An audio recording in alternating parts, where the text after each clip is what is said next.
Thank you on behalf of our family. Representing our family, my brother Chris and I, and 5 of Bill's grandchildren are here tonight.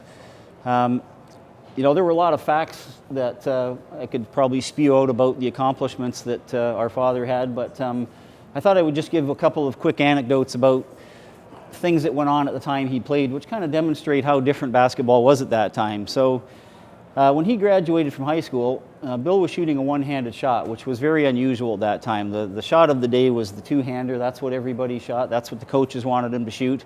And when he went to Detroit Tech to play right out of high school, he had a coach, Julius Goldman, who after a couple of practices says, Bill, we shoot the two-hander here.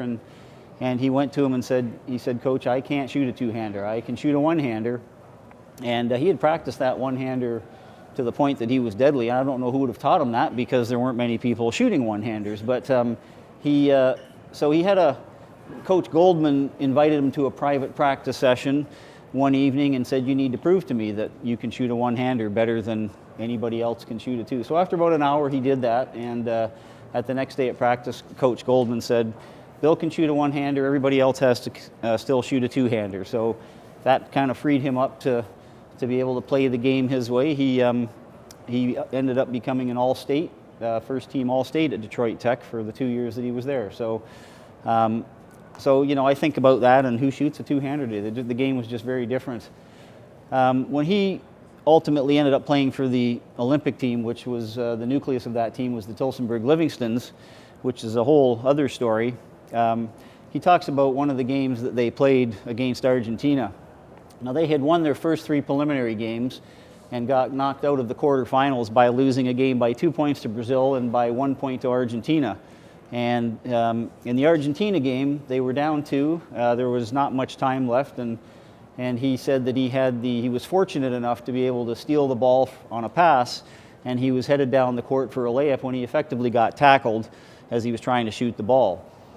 So they're down 2, but back then, and there's a lot of referees here, I'm sure will go check these rules out, but he said back then he would have been awarded 1 shot instead of 2. So he made the shot, they lose by 1, and that's the heartbreak of basketball. There's great joy and great heartbreak, and losing those 2 close games were tough.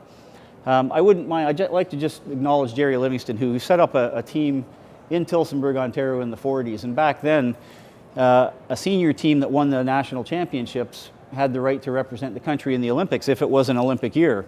And back in 1947, Jerry Livingston ran a company in Tillsonburg and started to recruit players, many of them from the Windsor area where he was from, and it was a hotbed of basketball, and that included my dad. And Dad showed up in 1947, and by 1952, they moved from an intermediate C team to a senior A team.